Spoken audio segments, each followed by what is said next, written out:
Hi friends, जय माताजी। हूँ छूँ आपनो परम मित्र वागेश गढ़िया।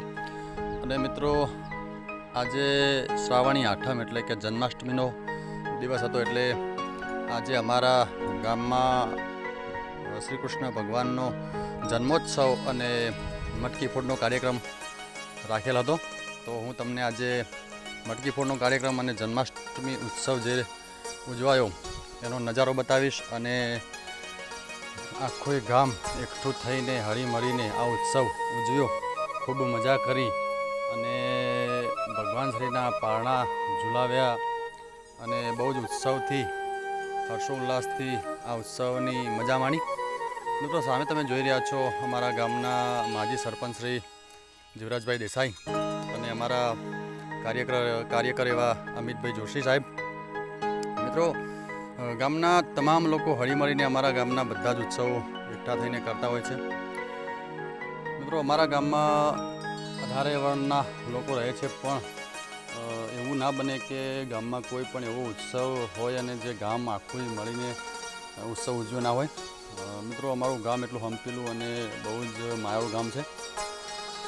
મિત્રો સામે તમે જોઈ રહ્યા છો આખા ગામની પબ્લિક આ ઉત્સવમાં ભાગ લેવા માટે અહીંયા પધારી છે અને ભગવાન શ્રીના દર્શન કરવા માટે અહીંયા એકઠા થયા છે બધાએ। મિત્રો બહુ જ જોરદાર માહોલ હતો એ દિવસે। મિત્રો ગામના નાના મોટા યુવાનો, વડીલો, માતાઓ, બહેનો, બાળકો બધાએ જ એકઠા થઈને ખૂબ મજા કરી। તમે સામે જોઈ રહ્યા છો જોરદાર દ્રશ્ય દેખાઈ રહ્યું છે। મિત્રો આવા ઘણા બધા તહેવારો અમે અમારા ગામમાં ઉજવતા હોઈએ છીએ। મિત્રો સામે તમે જોઈ રહ્યા છો જે મટકી ફોડનો કાર્યક્રમ કરવા જઈ રહ્યા છે, એ કાર્યક્રમ માટે ઉપર મટકી બાંધવામાં આવી છે।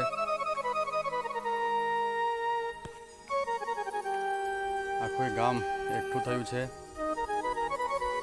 મિત્રો આ જ રીતે આપણા ભારત દેશમાં, આખા દેશમાં જન્માષ્ટમીના દિવસે હર્ષોલ્લાસથી આ ઉત્સવ ઉજવાતો હોય છે અને સૌથી વધારે મથુરા છે, જેમ કે દ્વારિકા છે, આવા મોટા મોટા સ્થળોએ તો બહુ જ હર્ષોલ્લાસથી ભગવાન શ્રીનો જન્મોત્સવ ઉજવવામાં આવે છે અને લોકો ખૂબ હર્ષોલ્લાસથી અને ઉમંગથી ભગવાન શ્રીનો જન્મદિવસ ઉજવતા હોય છે। મિત્રો હવે મટકી ફોડની તૈયારી થઈ ચૂકી છે, તમે સામે જોઈ રહ્યા છો યુવાન લોકો એકઠા મળીને મટકી ફોડની તૈયારી કરી રહ્યા છે। મિત્રો એક નાના બાળકને શ્રી કૃષ્ણ બનાવવામાં આવ્યા હતા, તો સામે તમે જોઈ રહ્યા છો ફૂલ તૈયારી સાથે અને બહુ જ હર્ષોલ્લાસથી મટકી ફોડનો કાર્યક્રમ। મિત્રો બહુ જ જોરદાર નજારો છે, બહુ જ નયનરમ્ય નજારો છે।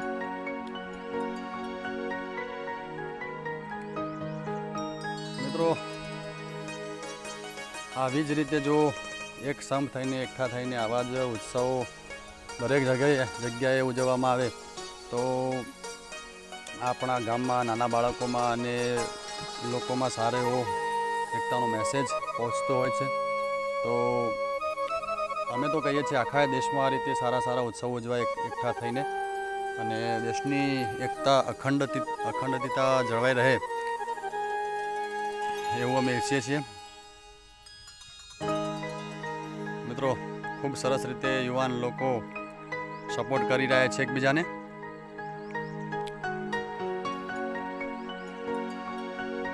મિત્રો તમે સામે જોઈ રહ્યા છો કેટલો ઉત્સાહ છે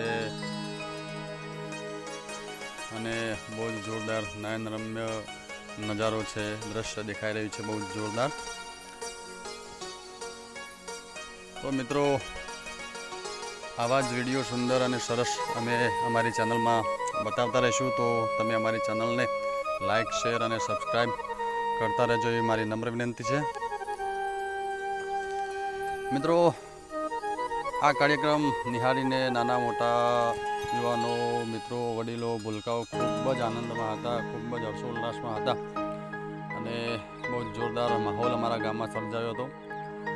તો મિત્રો ફરીથી અમને ફૂલ સપોર્ટ કરશો એ મારી નમ્ર વિનંતી અને અમે બધા એકઠા થઈને ખૂબ આનંદ કર્યો, ખૂબ મોજ કરી, ઉત્સાહથી ઉત્સવ ઉજવ્યો અને ભગવાન શ્રીની આરતી પણ કરી અને પ્રસાદ લઈને સૌ પોતપોતાના ઘરે ગયા. મિત્રો જોરદાર આ ઉત્સવ હતો. મિત્રો આવા જ વિડીયો ફરીથી અમે તમને નેક્સ્ટ ટાઈમ બતાવતા રહીશું.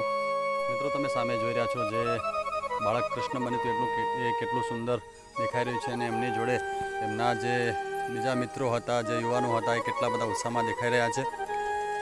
મિત્રો બધા લોકોમાં ખૂબ જ ઉત્સાહ હતો અને હવે આવી જ રીતે તમને અમારી ચેનલમાં બહુ જ મસ્ત વિડીયો બતાવતા રહીશું. મિત્રો તમે સામે જોઈ રહ્યા છો મહિલાઓ પણ કેટલી ઉત્સાહમાં છે અને તમામ લોકોએ ખૂબ હળીમળીને આ પ્રોગ્રામને સુંદર બનાવ્યો. મિત્રો સામે તમે જે જોઈ રહ્યા છો એ ગુરુ મહારાજની જગ્યા છે, ગુરુ મહારાજનું મંદિર છે. અમારા દરેક પ્રોગ્રામ ગુરુ મહારાજના મંદિરમાં થતા હોય છે, એટલે આ જગ્યા બહુ જ સુંદર અને વિશાળ જગ્યા છે.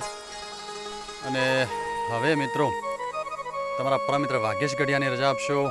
ફરીથી નવા વિડીયોમાં મળીશું. ત્યાં સુધી વાઘેશ ગઢિયાના જય માતાજી મિત્રો, જય શ્રી કૃષ્ણ. આવજો બધાય.